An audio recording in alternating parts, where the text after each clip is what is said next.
tu among the inisiatif yang NGO ni ambil lah, supaya kita ni tak adalah macam missing generation tau. Kalau kita nak ikutkan macam 3 benda ni lah, budak-budak darjah 1 sekarang membaca, mengira, menulis. Imagine daripada awal tahun hari tu, tahun lepas diorang 6 tahun kan, supposedly diorang tadika. So tadika pun sekejap je sampai bulan 3. Tak tahulah macam dah sempat belajar sampai Z belum. Lepas tu macam baru sampai Y je Sampai sebenarnya. macam cerita Piramli pula kan. Lepas tu tak sempat nak belajar betul-betul. Dah PKP, dah buka tutup sekolah. Lepas tu tahun ni masuk darjah 1 tak.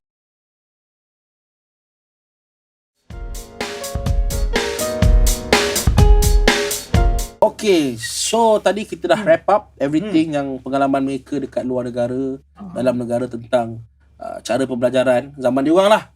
So sekarang kita go for COVID pula sekarang ni. So kita tengok budak-budak sekarang susah nak belajar. Dan kebanyakannya belajar secara online. Tu satulah, belajar secara online. Yang keduanya, macam mana dia orang nak access benda tu? Dengan keadaan sekarang ni kan, COVID. Lepas tu dengan background student pula, yang ada kalau kaya macam Zaf tak apalah kan, macam orang lain macam mana pula kan. Dia orang nak adakan satu peranti tu pun satu bebanan juga pada dia orang. Kena pula anak ramai berebut pula kan. So macam Aiman, macam mana, apa pendapat Aiman tentang hal ni?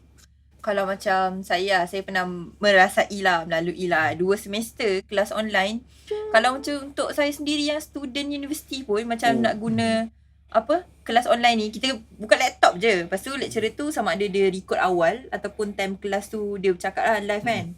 Tu pun kita ada macam halangan. Yang pertama internet lah. Internet kadang tak semua orang ada internet. Kadang kita memang ada laptop, ada phone ke kan. Tapi internet dekat serta-serta tempat dia tak kuat coverage. Lepas tu 1-2 kelas kita macam gigih lagi. Lepas tu lama macam malas dah lah.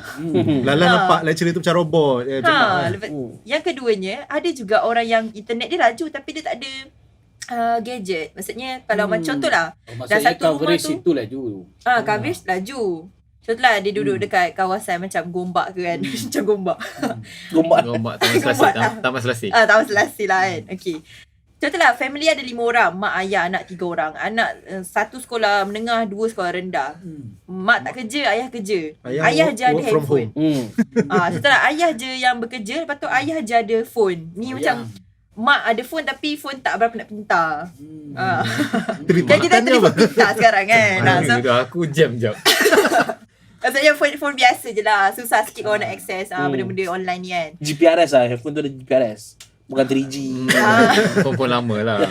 Okay, so macam anak 3 orang ni dah lah, kalau pagi sekolah, petang sekolah pagi, sekolah petang, anak pula 3 orang. Tiga-tiga ni nak guna satu phone je yang bapak dia guna. Betul. Ni reality ni. Susah lah. Bapak dia nak PUBG pula lagi apa semua kan. Bapak dia kerja. Kerja. Bapak dia kerja. So susah lah. Mak dia macam ni je, bapak yang main PUBG. Kantoi. So susah lah untuk untuk family-family macam ni nak cater waktu belajar sekarang, waktu cara pembelajaran sekarang ni lah. Dan ada juga orang yang macam bila anak-anak dia ni tak duduk macam mana, tak masuk kelas, diorang tak tahu nak buat apa dan kita pun tak boleh keluar rumah. Okay, so bila budak-budak ni diorang macam tak ada apa nak buat kat rumah, diorang akan melilau. Ada yang keluar-keluar rumah pergi melepak ke apa benda semua kan. Betul. So disebabkan benda ni berlaku, adalah beberapa NGO yang cuba untuk ambil inisiatif. Contohnya macam PERPIAS kan, Persatuan Pelajar Islam Selangor Darul Ihsan. Diorang ambil inisiatif untuk ajar ibu bapa dengan guru cara nak guna Zoom ni. Zoom ataupun Google Meet lah, sebab selalu sekolah guna Zoom ataupun Google Meet kan. Diorang ajar macam mana nak login, lepas tu macam mana nak share screen. Kadang benda-benda ni benda-benda kecil je, tapi mak ayah ni ada pakai phone mana lah diorang tahu kan. So diorang ajar, bukan mak ayah je, cikgu-cikgu yang nak ajar tu pun cikgu tu pun tak tahu macam nak guna. So diorang ajar secara percuma. Betul. Masa Sebab benda ni macam ad hoc kan, macam masa mula-mula pelaksanaan, perasan tak kita pukul rata je semua. Kita assume semua orang tahu macam mana nak guna aplikasi Zoom ataupun Google Meet. Betul. Walhal tak semua parent ada kefahaman untuk gunakan apps ni kan. Sedangkan macam saya yang pelajar universiti pun mula-mula macam nak kena take time lah juga kita nak belajar benda tu kan. Lagilah mak-mak yang macam tak biasa dengan benda-benda ni. So among the initiative juga ada juga diorang macam kumpulkan dana untuk belikan gadget ataupun beli siapa nak dermakan gadget-gadget terpakai, handphone, charger phone, laptop, mana yang dah tak guna tu bagi dekat orang-orang yang memerlukan ni. So tu among the initiative yang NGO ni ambil lah, supaya kita ni tak adalah macam missing generation tau. Kalau kita nak ikutkan macam 3 benda ni lah, budak-budak darjah 1 sekarang membaca, mengira, menulis. Imagine daripada awal tahun hari tu, tahun lepas diorang 6 tahun kan, supposedly diorang tadika. So tadika pun sekejap je sampai bulan 3. Tak tahulah macam dah sempat belajar sampai Z belum. Lepas tu macam baru sampai Y je Sampai sebenarnya. cerita Pirabli pula kan. Lepas tu tak Cikgu dah sempat mati. tak sempat nak belajar betul-betul. Dah PKP, dah buka tutup sekolah. Lepas tu tahun ni masuk darjah 1 tak pandai baca lagi, tak pandai kira lagi. So diorang macam cikgu-cikgu ni nak ajar online pula, macam bayangkanlah kalau satu Zoom tu ada 40 orang baca. Tak jadi, susah lah kan nak Diorang ajar. ni macam lost touch with the reality lah. Dia satu lagi Dia macam tajuk filem. macam kita tengok sekarang kan. Dulu kita pergi sekolah tu, kita belajar secara berdepan. Maknanya pegang pensel kan. Kita tulis A, B, C. Kalau salah cikgu boleh betulkan. Cikgu boleh betulkan Boleh kan? pegang tangan kita. Boleh pegang. Yes. So bila kat rumah ni pula isunya, okay, kita belajar secara online. Kemudian ada juga mak bapak yang pergi kerja lah. Satu hal dia macam mana nak bantu pula kan. Hantar pengasuh. Lepas tu kalau yang bapak work from home, dah lama pun work from home. Buat kerja kat rumah, Pakai gadget juga. pakai gadget juga. Anak pun pakai gadget juga. Jadi pada masa yang sama, kalau cikgu tu tak dapat nak fahamkan anak dia kena bantu. Kerja bantu lagi apa semua. Jadi benda ni kita tengok sekarang ni, benda ni agak terkejut juga bagi kita lah. Sebab kita nampak impact dia bila sekolah tak buka, jadi haru biru. Habis. Budak-budak Dan sekarang sebenarnya handphone pun tak praktikal untuk belajar. Betul. Dengan skrin hanya 5 Kecil, inci betul. kecil macam ni, bila share something yang apa, buat Zoom apa semua tak praktikal. Kita tak biasalah dengan sistem online ni. Mungkin kalau Gadget macam yang dekat dia macam apa ni Izzat cakap tadi kan, kalau kat sana diorang dah biasa. Tak Betul, payah pergi kelas. Tak boleh cakap sekarang, boleh cakap. Boleh cakap lah sekarang. Relax sikit Macam sana dah biasa lah. Biasanya bukan sebab apa. Tak, masa tu kat Australia tu diorang bagi ke apa? Benda-benda yang kau nak pakai untuk belajar. Oh tak, semua tu memang disediakan sendiri. Dan dekat sana pun sebenarnya purchasing power dah agak tinggi. Dia Dan kebolehupayaan rakyat dia betul, tinggi boleh dengan Malaysia beli. ni.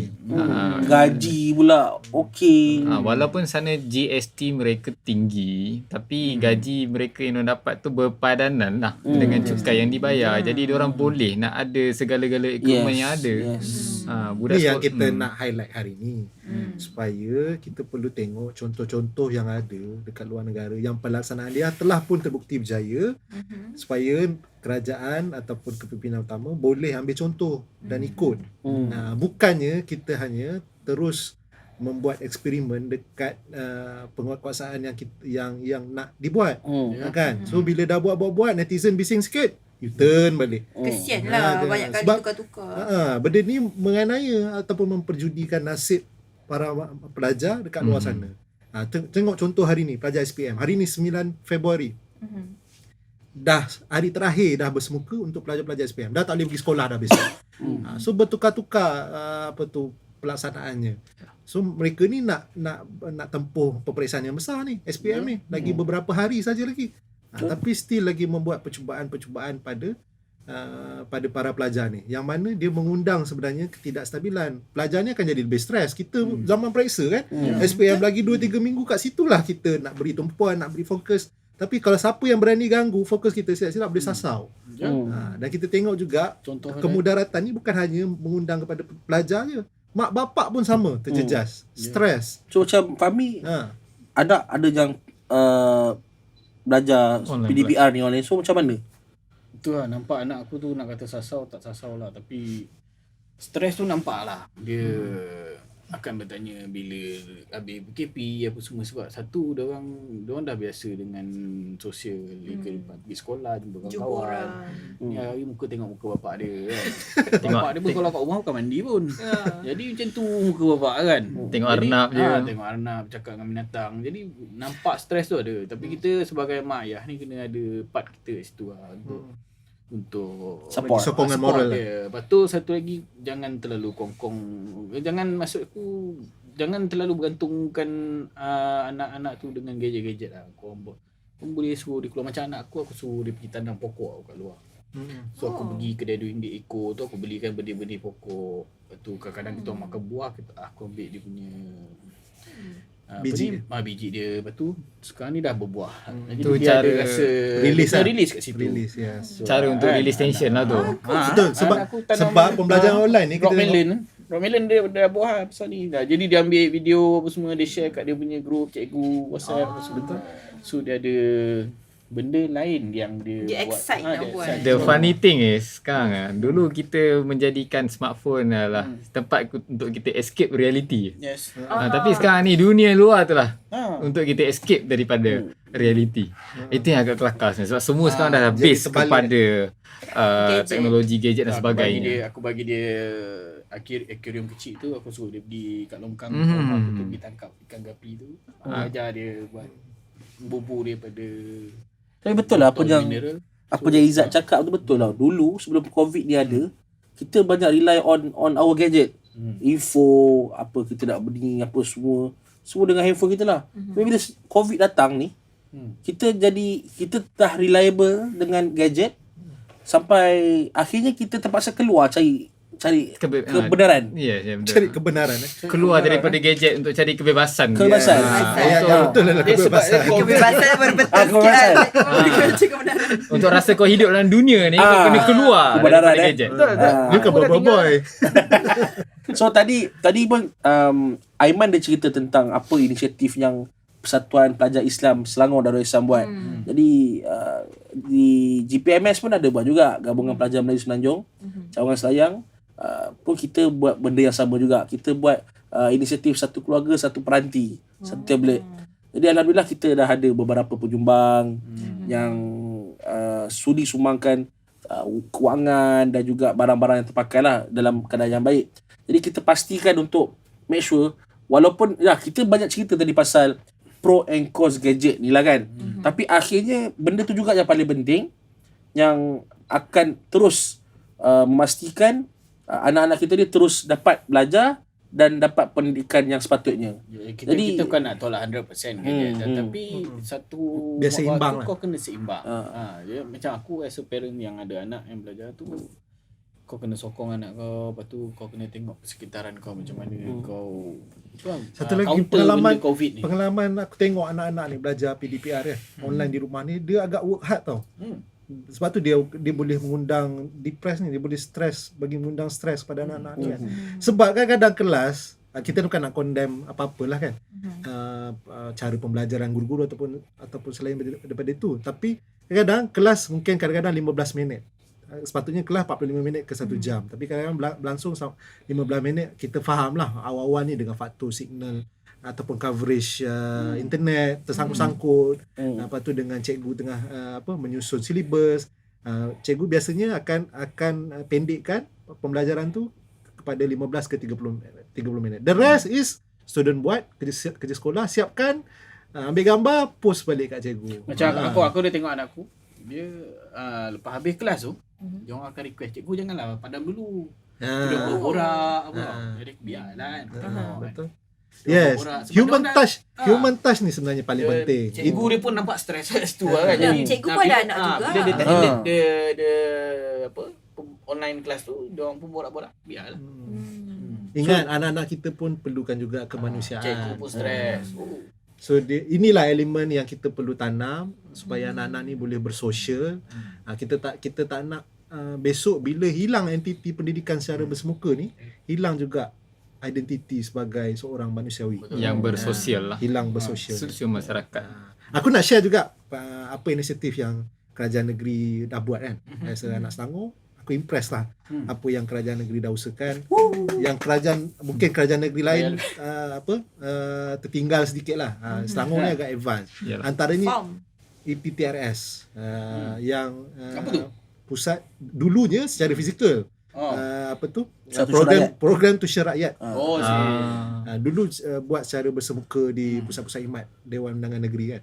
Tapi hari ni sebab berlakunya COVID ni, pembelajaran secara online, Selangor dia dah gajikan sendiri guru-guru pakar, guru-guru mahir untuk tahun peperiksaan contohnya. Mereka bayar pada cikgu ni untuk cikgu ni buat video.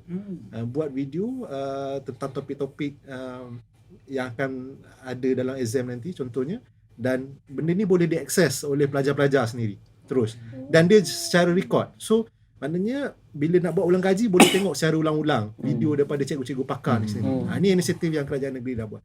Antara lain juga Library Selangor. Library Selangor ni dia usahakan, kita tahu bila kuasa-kuasanya PKP ni, MCO ni, semua library di seluruh Selangor tutup. Library Selangor ni ada banyak, seluruh daerah ada library. Bila library tutup, antara bisnes terbesar library adalah orang pinjam buku.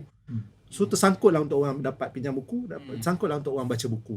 So bila ada terjadi macam tu, lahir inisiatif pada kerajaan negeri untuk pinjaman secara e-hailing. So mana-mana rakyat di Selangor boleh request mana-mana buku yang ada kat library, dan pihak e-hailing ataupun rider e-hailing akan hantar terus ke depan pintu rumah kita. Yang penting kita tak perlu berhenti membaca buku. Ada charge ke apa-apa?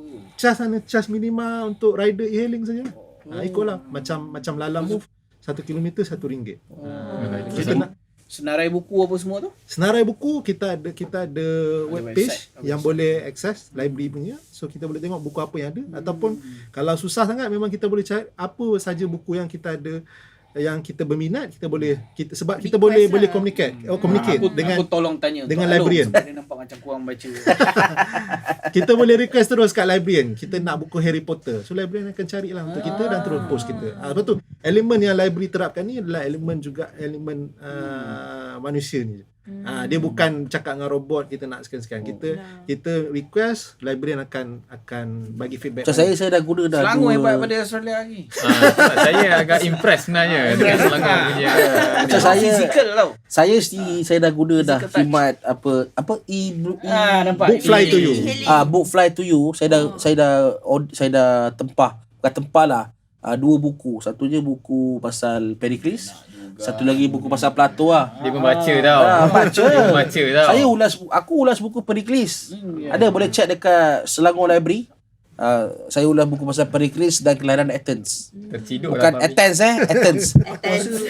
Athens. Sana dia silap sebut sikit. Saya nak kongsi juga macam state Selangor, dia orang buat pasal EPTRS. Kami di Gabungan Pelajar Melayu Semenanjung kerjasama dengan Kementerian Pendidikan dan juga Kementerian Pendidikan Sukan, kita pun ada lancarkan satu web lah. Nama web tu ulangkaji.my. Ulangkaji.my ni sama juga macam EPTRS. So ulangkaji.my ni memang untuk SPM punya candidate, calon, dan insyaAllah tahun ni dia akan open to all levels, daripada sekolah rendah sampai sekolah menengah. Yang ini inisiatif daripada Gabungan Pelajar Melayu sendirilah, Gabungan Pelajar Melayu Semenanjung. Dan dia bukan terhad kepada pelajar Melayu saja. Memang nama NGO tu memang Gabungan Pelajar Melayu, tapi dia tak terhad kepada orang Melayu saja. Maknanya Satu Malaysia lah. Satu Malaysia lah. Open for all. Tapi lah. mesej yang kita nak sampaikan tetap sama. Setiap minggu kita nak bagi tahu yang setiap masyarakat hari ini perlu cakna terhadap apa yang berlaku di persekitarannya. Kalau kita tengok kejiranan kita tu memerlukan bantuan kita hulurkan. Sikap empati inilah yang kita perlu gilap supaya masalah-masalah yang timbul ni kita boleh sama-sama bantu bertanggungjawab untuk selesaikan.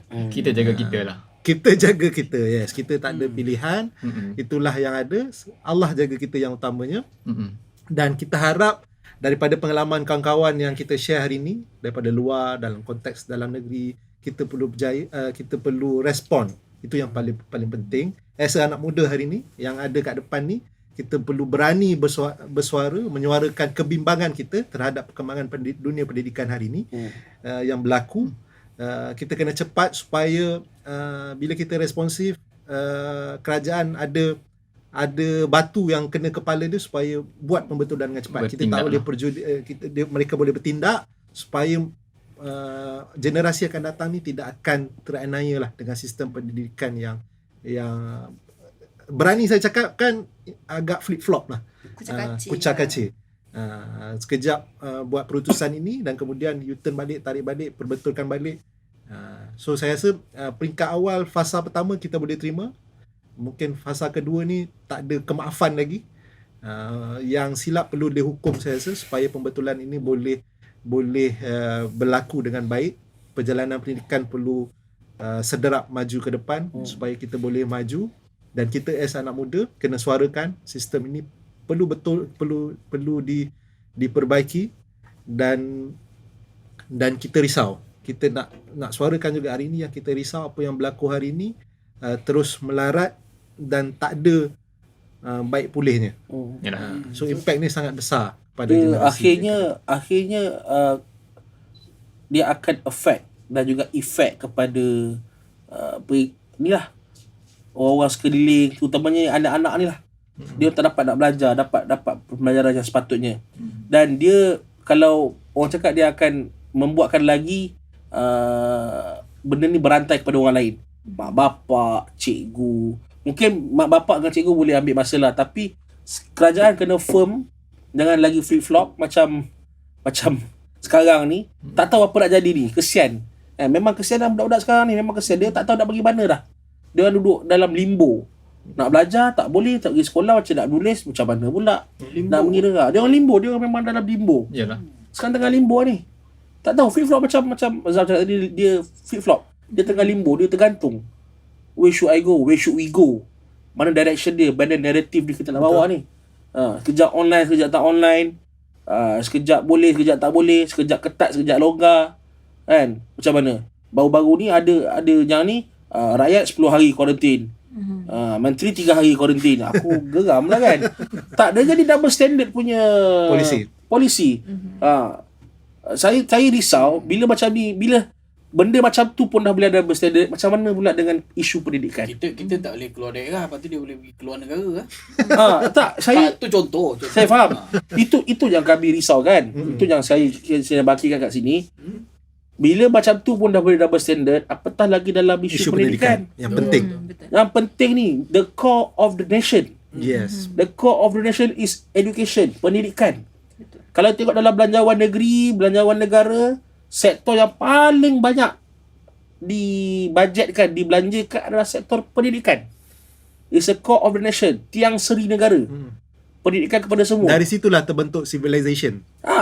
Tamadun ni dibina melalui budaya, melalui pendidikan. Jadi kalau kita tak jaga tamadun kita tak jaga budaya kita tak didik anak kita dengan baik, apa akan jadi pada masa akan depan? Ini pun kita tak nak sentuh lagi isu bajet tentang apa? Peranti tadi. Laptop lagi. Peranti. Umum kat dalam bajet rupanya pinjaman. Macam pinjaman buku teks je. Macam mana tu? Dia bagi pinjam, dia bawa balik. Lepas tu dia minta balik. Pinjam on certain period, daftar SIM card dekat nama mak atau bapa. Sekian-sekian 15 gig kot. 15 gig kot per month saya baca. Tadi dalam yayasan hasanah.org. Kemudian on certain period dia return back. Then yang boleh pinjam ni pun terpilih lah, macam SBBT juga dah terpilih. Golongan-golongan yang terpilih. Dan saya rasa kalau isu ni viral, orang semua push, dan tiba-tiba nanti kerajaan tukar balik polisi. Saya rasa kelemahan yang pentadbiran sekarang ni, macam Alun cakap tadi lah, asyik berubah-ubah. Kan? Tak firm. Saya takut nanti daripada pinjaman, tiba-tiba nanti boleh dapat free. Lepas tu bila dapat free, kena pulang balik. Itu cerita dia. Tak, saya cuma Itu yang limbo tu. Cuma saya terkilan. Saya hormat dengan penjawat awam yang sekarang ni. Saya hormat. Cuma saya tahu mereka ni hanya menjalankan tugas. Tapi polisi-polisi mereka ni sebenarnya kena main peranan penting. Jadi sekarang ni sidang parlimen tergantung. Macam mana kita nak gerak? Nak suarakan. Nak suarakan, sidang parlimen tergantung. Takkan dengan podcast je. Takkan dengan podcast. Duduk dengan podcast ni kita hanya boleh menceritakan tentang apa permasalahan lah. Tapi kami bukan boleh duduk dalam parlimen hujah dan bagi sokongan. Tak boleh. Tak apa, sekurang-kurang kita satu minit. Ada usaha. Ada usaha. Kita So saya membincangkan. minta itulah itu tadi tu. So isu pendidikan sangat penting. Dan kalau boleh saya minta untuk kita semua bersatu hatilah dalam hal ni, dan kita bertegas untuk ada satu sistem yang untuk ganti balik PDPR ni, perbaikan semualah. So saya rasa itu saja untuk podcast kita pada hari ni, yang very very deep dive Pendidikan. deep dive on pendidikan, yang mana kita dah cover dari segi pengalaman belajar di Gombak, Gombak sebagai kluster pendidikan, suasana pelajaran di Gombak bagaimana, dan juga macam mana kita menyelami kaedah pembelajaran sekarang, iaitu melalui online, pengalaman Izzat yang 4 tahun lebih awal belajar online learning Mhm. berbanding dengan kita baru 2 tahun nak macam mana kita nak go through online learning.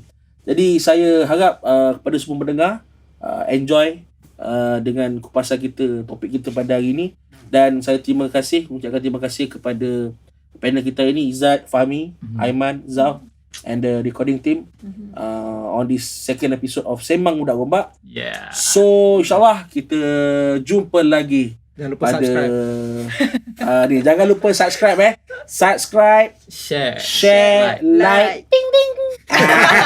Buat sendiri bunyi Buat je sendiri So share, like, subscribe, ting ting. Okay, Sembang Budak Gombak. Okay, Yeah. kita jumpa lagi pada sesi yang berikutnya. Bye bye. Bye. What's